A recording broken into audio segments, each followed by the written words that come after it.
पिछले कुछ साल से फ्राइडे का नाम सुनकर बॉलीवुड के लोग सहम जाते हैं क्योंकि ज्यादातर हिंदी फिल्में धड़ाधड़ पिट रही हैं। शुक्रवार को नई फिल्म आती है लेकिन रविवार के बाद थिएटर में पब्लिक आना बंद हो जाती है।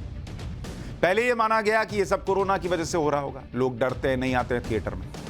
लेकिन अब कहा जा रहा है कि यह सब सोशल मीडिया पर बॉयकॉट बॉलीवुड, #बॉयकॉट बॉलीवुड जो ट्रेंड चलता है उसकी वजह से हो रहा है। इसलिए हिंदी फिल्म इंडस्ट्री के लोगों ने यूपी के मुख्यमंत्री योगी आदित्यनाथ से मुलाकात की। इस मीटिंग में जाने माने एक्टर सुनील शेट्टी ने कहा कि सीएम योगी और पीएम मोदी मिलकर सोशल मीडिया पर चल रहे बॉयकॉट बॉलीवुड ट्रेंड को रुकवाने में मदद करें ताकि फिल्म इंडस्ट्री को हो रहे नुकसान को रोका जा सके। यह तो वही बात हो गई कि आपके प्रोडक्ट में दम नहीं है और वजह दूसरों पर थोप रहे हैं। क्या इस देश के लोग इतने भोले हैं कि ट्विटर के एक ट्रेंड से फिल्म देखना बंद कर देते हैं और सोशल मीडिया को देखकर यह मान लेंगे कि हमें यह फिल्म देखनी है या नहीं देखनी है? और क्या बॉलीवुड में हर फिल्म का विरोध हो रहा है कि इसलिए बॉलीवुड डूब गया 2022 में, 2021 में?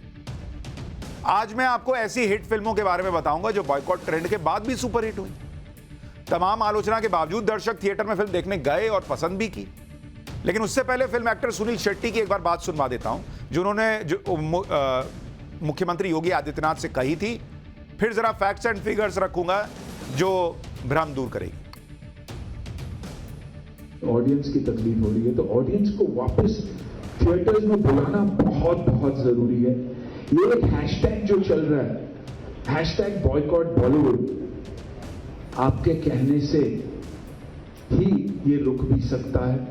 लोगों तक ये पहुंचाना बहुत जरूरी है कि हम अच्छा भी बहुत काम कर चुके हैं। हमारे बीच एक रॉटन एप्पल तो कहीं भी होता ही है, लेकिन उसमें हम सबको आप लोग नहीं गिन सकते कि हम सब ऐसे हैं, क्योंकि फिलहाल ऑडियंस के दिमाग में यही है कि बॉलीवुड यानी हिंदी सिनेमा यानी जगह अच्छी नहीं है। हमने अच्छी अच्छी फिल्में भी की है।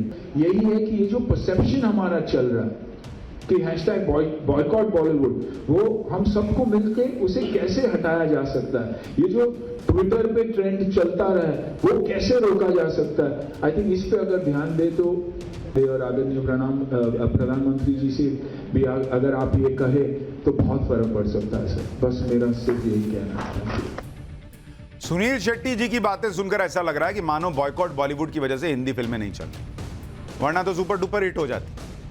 अरे भाई, हिट फिल्म का सिंपल सा फंडा है, अगर फिल्म में दम होगा, कहानी से लेकर एक्टिंग तक और डायलॉग से लेकर डायरेक्शन तक में दम होगा, तो कोई भी फिल्म को हिट होने से रोक नहीं सकता, फिर चाहे कोई भी ट्रेंड चल जाए। पहले आपको कुछ फिल्मों के बारे में बता देता हूं जिनका विरोध भी हुआ और वो हिट भी हुई। फिर आऊंगा कि कितना ये सच है कि बॉयकॉट बॉलीवुड की वजह से बॉलीवुड को नुकसान हो रहा है। जैसे आप देखिए, 2018 में फिल्म पद्मावत आई थी, पूरे देश में विरोध हुआ। इसमें हिंदू और राजपूत समाज की भावनाओं को लेकर कुछ विवाद था, जिसकी वजह से फिल्म का नाम तक बदल दिया गया था। यह फिल्म 215 करोड़ रुपए में बनी थी और इसने 545 करोड़ रुपए की कमाई की थी, तो ये तो बॉयकॉट के बाद भी चल गई। 2017 में प्रकाश झा की एक फिल्म आई थी, लिपस्टिक अंडर माई बुरखा। इस फिल्म का बहुत विरोध हुआ। यह आरोप लगाया गया कि फिल्म में इस्लाम के खिलाफ बातें कही गई हैं। इसके विरोध में विरोध हुआ। विरोध के बाद भी फिल्म ने 21.5 करोड़ रुपए की कमाई की, जबकि सिर्फ 7 करोड़ रुपए में फिल्म बनी थी, मतलब 3 गुना कमाया। 2016 में दंगल उस साल की सबसे बड़ी हिट फिल्म थी। तब आमिर खान ने यह कहा था कि उनकी पत्नी किरण राव को बहुत डर लगता है भारत में। इस बयान का बहुत विरोध हुआ और दंगल का बॉयकॉट शुरू हुआ। इसके बाद भी फिल्म ने 700 करोड़ रुपए का कलेक्शन तो अकेले भारत में किया और बनी सिर्फ 132 करोड़ में थी। इसी तरह 2014 में आई फिल्म पीके में हिंदू देवी देवताओं के अपमान के आरोप लगे। फिल्म का विरोध भी हुआ, लेकिन फिल्म ने बहुत बिजनेस किया। पीके 122 करोड़ में बनी थी, 616 करोड़ रुपए का कलेक्शन हो गया।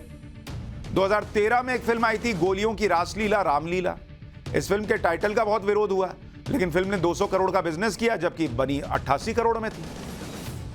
तो कोई ये कह दे कि भाई बॉयकॉट बॉलीवुड चल रहा है इसलिए हमारी फिल्में नहीं चल रही हैं, बॉस ये बात ठीक लग नहीं रही, क्योंकि जिनका बॉयकॉट हुआ उन्होंने पैसे कमा लिए। कई बार ऐसा उदाहरण दिखता है। ऐसी और भी कई फिल्में हैं जिन पर विवाद हुआ लेकिन बॉयकॉट का कोई असर नहीं हुआ। यह दर्शक पर डिपेंड करता है कि वो फिल्म देखना चाहता है या नहीं। अगर फिल्म में दम है तो चलेगी, वरना पिटेगी। यह सिंपल सा फॉर्मूला है। अब आपको ऐसी फिल्में भी बता देता हूं जिनका कोई विरोध नहीं हुआ, सोशल मीडिया पर बॉयकॉट का कोई ट्रेंड नहीं चला, फिल्म का खूब प्रमोशन भी हुआ, इसके बाद भी फिल्में नहीं चली। और इन फिल्मों में सुपरस्टार्स थे जिन्हें हिट देने वाले गारंटी एक्टर्स के तौर पर, गारंटीड एक्टर्स के तौर पर माना जाता है, लेकिन इनकी फिल्मों में से प्रोड्यूसर का बड़ा घाटा हुआ। जैसे अगर आपको दिखाऊं, एक फिल्म आई थी सम्राट पृथ्वीराज, सम्राट पृथ्वीराज, ये 100 करोड़ का घाटा हुआ इसको, 100 करोड़ ये घाटा बता रहा हूं, 100 करोड़ का घाटा। इसका कौन सा बॉयकॉट हुआ था? एक फिल्म आई थी रक्षाबंधन अक्षय कुमार की, इसका कौन सा बॉयकॉट हुआ था? इसको 100 करोड़ का घाटा हुआ, 100 करोड़ का। एक फिल्म आई थी बच्चन पांडे, बच्चन पांडे, इसको 10 करोड़ का नुकसान हुआ, लागत मुश्किल से निकला। ये तीनों अक्षय कुमार की फिल्में हैं जिनको कहा जाता है कि भाई ये तो बीजेपी के करीब हैं, ये तो मोदी जी के खास हैं वगैरह वगैरह। इनका कोई बॉयकॉट नहीं हुआ, लेकिन फिल्में नहीं चली। रणवीर कपूर की फिल्म आई थी ब्रह्मास्त्र, ये 400 करोड़ में बनी थी, इसको 40 करोड़ का घाटा हुआ। इसका कोई ऐसा विरोध तो हुआ नहीं था, एक कोई डायलॉग चल रहा था कि इन्होंने कुछ खाने पीने को लेके कह दिया था, लेकिन ऐसा नहीं था कि पूरे देश में विरोध रहा था, लेकिन फिल्म लोगों को वैसे नहीं समझ में आई। रणवीर सिंह की फिल्म आई थी सर्कस, हाल ही में आई है, जयेश भाई जोरदार, सब फ्लॉप हो गई। इनका कौन सा बॉयकॉट हुआ? इनका तो किसी ने विरोध नहीं किया ना, फिर भी नहीं चली, दर्शकों को फिल्म पसंद नहीं आई, इसलिए पसंद नहीं आई तो फिर चली नहीं। अब आप बॉयकॉट का बहाना बनाकर कहें कि फिल्मों को नुकसान हो रहा है, मोदी जी योगी जी आप बता लीजिए, ये कोई बात हुई? फिल्म ढंग की बनाइए ना बॉस।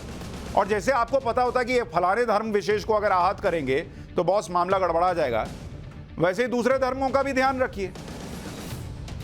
इतना तो आपको करना चाहिए, भावनाएं किसी की आहत ना हो। फिर भी मैं कह रहा हूं कि अगर वो कर भी दे रहे हैं, ऐसा नहीं है कि उससे फिल्में फ्लॉप हो रही हैं। फिल्म बनाइएगा घटिया तो कौन देखने जाएगा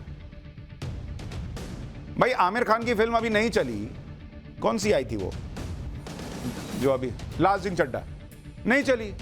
अब लोगों ने डाल दिया कि बॉयकॉट बॉलीवुड हुआ इसलिए नहीं चली, लेकिन जिस आदमी ने फिल्म देखा वो कह रहा कि भाई हम देखने लायक नहीं थी, बर्दाश्त करने लायक नहीं थी, हम लोग OTT पे नहीं देख पा रहे थे, कैसे लोग थिएटर में देखते। एक और उदाहरण देता हूं जिससे ये साफ हो जाएगा कि ट्विटर पर बॉयकॉट वाली दलील में दम नहीं है। इसके लिए भारत में ट्विटर यूजर और सिनेमा हॉल में फिल्म देखने वालों की संख्या बता देता हूं।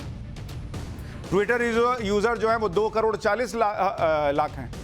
सिनेमा हॉल दर्शक जो है वो 2019 में 15 करोड़ था, plus non smartphone user 60 crore, button वाला जो फोन यूज करते हैं तो वो फोन पे भी नहीं देख लेते हैं। तो वहां कहां 75 करोड़ लोग हैं, उसमें से 2.5 करोड़ लोग मान लीजिए ट्विटर पे देख के बॉयकॉट भी कर देंगे तो फिल्म नहीं चलेगी। इन लोगों के पास ट्विटर क्या, कोई सोशल मीडिया प्लेटफॉर्म नहीं है, इन पर किसी बॉयकॉट का असर ही नहीं पड़ता है, तो फिर क्या कीजिएगा? भारत का दर्शक बहुत समझदार है, उसे ये अच्छी तरह मालूम है कि क्या देखना है और क्या नहीं देखना है। घंटी हमारे शो की भी बज गई है, एक्टर्स के दिमाग की भी घंटी बजे तो अच्छा है। तो बॉयकॉट बॉलीवुड से ऐसा कोई नुकसान नहीं हो रहा कि फिल्म फ्लॉप हो जा रही, बहुत चमाचम फिल्म थी और नुकसान है। आपकी तैयारी कमजोर है, पेपर कठिन नहीं आ रहा, आपको जो एग्जामिनर है वो फेल नहीं कर रहा, आप खुद फेल हो रहे हैं, तो थोड़ा उस पर काम कीजिए।